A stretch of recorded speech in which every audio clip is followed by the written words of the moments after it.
Guys, fresh chart. I just got off a stream. As you guys know, I do live streams for Luke Belmar's community, and I was just playing around with some patterns, and I was talking about the reason that I, sold up here, started to take some profits, took some short positions, is because we came into this blue channel. You see this blue channel? Very similar to the previous cycle. And then as soon as we lost support on that blue channel, we ended up crashing and having a massive pullback. And look, same thing happened. As soon as we lost that blue support line, we ended up crashing very aggressively to the downside. And then I started to see some other patterns, right? And we can see some similarities. First of all, the price has come back to the scene of the crime. So sometimes when you break these trend lines, what happens is you come back and you retest them. So very, very common move. And secondly, if we zoom out and look at the bigger picture, look at this channel we're in, guys. Look at this channel. Was the bottom here? Was the bottom here? Was the bottom here? Was the top here? Was the top here? And the question is now, is it going to be the top here again? And this is on the S&P, right? Why does this matter? We're in crypto. Guys, if the S&P comes down, crypto comes down. If the S&P goes up, crypto goes up, right? It's still trading against TradFi. It's still following predominantly tech stocks, and tech stocks predominantly hold up most of the S&P.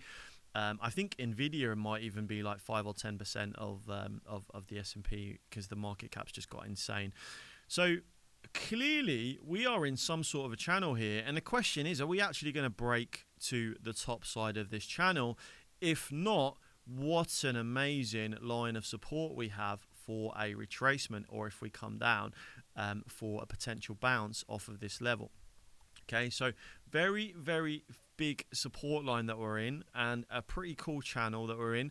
What happened last time, it was a lot more organic. We came down to this channel, we retested, we moved to the upside. This is how you would expect price to move organically. What happened this time, where we kind of had Trump force a market crash and then cancelled or put a pause on all tariffs, and then we saw a market rally. But it was very, very aggressive, and usually the S&P's moved up like 30%. Usually you would be expecting a cool down or some sort of a correction, and this orange trend line is going to be very interesting.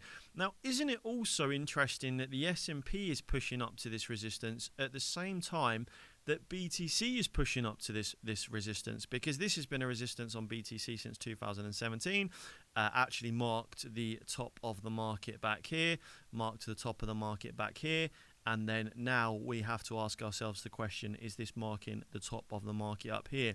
Formed this M pattern, forming a potential M pattern.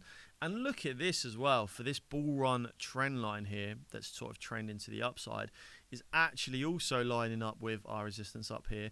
And we have a similar bull run trend line here, which I would imagine is the bull run trend line.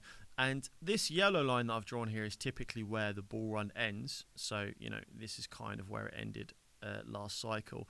And, we have to ask ourselves the question, are we going to push higher here, or are we going to come down and have a correction? And what would be beautiful for me to actually find a floor. Now, a lot of bears do think we're coming down to this level. I don't think we're coming down to this level, as I've talked about on some of my other videos. Hey, I am saying this time's different because, it's dangerous to say this time's different, but I don't think we are going to come down to 26k. And there is some indicators that I use that already indicate that we're not going to come that low ever again. Hey, is it possible? Anything's possible. I just think we are going to surprise a lot of people going into the next rally and not come down to this level. But what would be beautiful, guys, is if we use the S&P to actually time the BTC bottom. So let's say the S&P does have a cool down, does have a correction. If we come down to this level and we come down to this orange support line here, and we come down in many of my other different indicators that show that we are bottoming, that is going to be where I would expect BTC to bottom. So let's say BTC does come down to these kind of levels, and the S&P finds a floor on that orange support line here, okay, and wherever BTC is, I'm going to look at all of my other indicators, and I'm going to hope for some confluence. And if I see confluence across all of the other indicators, that is where I expect BTC to eventually find a floor. And hey, maybe the S&P, maybe Bitcoin does drop even lower than this by the time the S&P gets down. Well, hopefully it does, because, I'd love to buy a discount. I'd love to buy a pullback. But it's very interesting, isn't it? And I'll also say, look at Solana, guys, okay? Because Solana, last cycle, we had a buy alert from our SMC bot. If you want the SMC bot, by the way, guys, head over to my X account and you can see my name here. Jump on the X, click the link to get involved with us, and you get the SMC bot for free when you join the Patreon and join the Discord community to see all of our portfolios and buy alerts and trades, etc. You get the SMC bot free. Look at the buy signal from the SMC bot into bull run. Okay, we had our yellow candles popping off to say, look, something's getting a little bit overbought here, and we might see a correction, and then we ended up seeing, you know, massive bear market.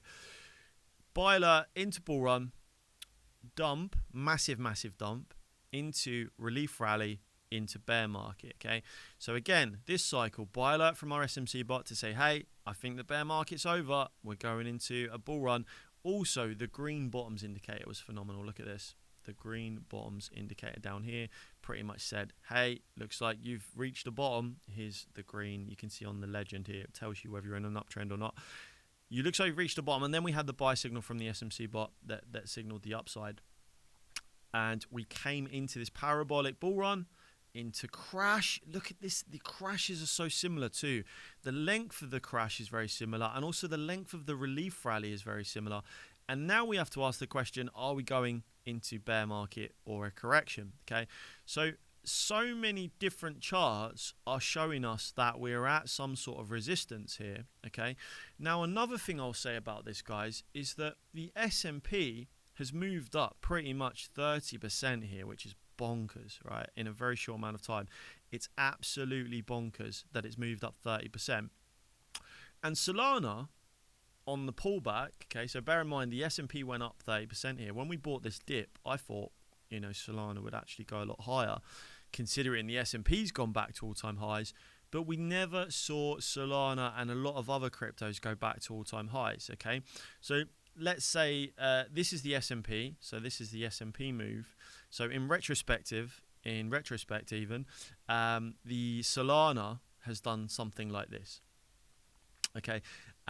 So, you know, it's been massively outperformed by the S&P technically, even though it went up 30%. It's the S&P, right? It should not be moving by way more, you know, by 30% when Solana's only moved up 50%. You would expect cryptos at least to move up with the S&P. Now, the problem with this is what happens now if the S&P does come down and correct, and Solana is here. Okay, what are we expecting to happen to Solana? This, to me, guys, is a clear sign of market exhaustion. The S&P has completely rallied to all new-time highs. The market's gone back into extreme greed. Yet we've only seen Solana do what, a 50% move from where we bought the dip. We bought the dip down here. We've only seen a 50% move. Clear sign of market exhaustion. We have our sell signals from the SMC bot. What happened the last time we had these sell signals from the SMC bot? We came into this massive bear market, and you know, we're clearly rolling over here, right? You can see we're clearly rolling over and starting to lose this momentum. The good thing we do have for this is the ETF. We have the Solana ETF.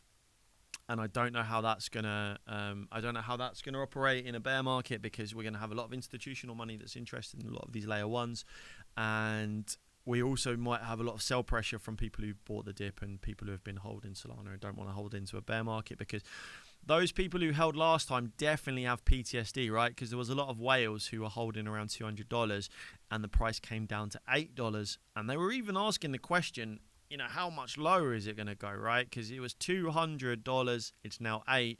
I'm down millions and millions. Some people actually sold down here at a loss when the FTX stuff happened, which is crazy. So yeah, there's a lot of patterns, there's a lot of similarities happening right now, and I will say this S&P channel, I like it a lot, and I think that this could be very interesting support. And a very interesting chart to watch. If we break to the top side of this, we're in a blue sky breakout, and technically BTC should also break out to the top side of this, right? And also be in a blue sky breakout. Very hard to trade after that, right? And then I would be looking for a blow off top. But again, very, very hard to trade. For me personally as a trader, I short resistance. Are we at resistance? Yes, I'm going to take a short. Are we at resistance? Yes, I'm going to take a short. I'm not short on Solana, but yes, we're at resistance, so that we'll have no issues with taking a short. And long support, right? When did we take longs? When did we buy? Well, you know, we took longs and we bought down here. We took longs and we bought down here. We took longs and we bought down here. Long support, short resistance, and we're at resistance. So definitely not a time for me to be getting bullish, especially when we can see that everyone on socials is frothing at the mouth. And what happened, guys? We're in extreme greed. What happens when you get into extreme greed? Everyone is bullish. I've seen alt season about 1,000 times. We still don't see any alt season. And this is the same thing that happened when we sold last time. Extreme greed returned to the market for the first time since March 2024, around the time that we started to take profits, okay? And many altcoins have not returned from those extreme greed scenarios. And look at Solana. Look at how well it's performed, how poorly it's performed compared to the S&P's massive rally to all-time highs. Market exhaustion. Guys, don't forget to subscribe and like the video to stay up to date with the latest. Drop a comment. What do you think? Do you think we are going to go parabolic? Do you think we're going to break out of this resistance? Do you think we're going to have a cool down? Do you think we're going to have a correction? Let me know what your thoughts are. If you want to join us, you want to get involved, you want to see the buy and sell alerts, you want to see our updates, head over to our Patreon. You get the SMC bot for free when you join, and head into the Discord to see all of the updates. That's it for now, guys. Until then, I will catch you in the next one.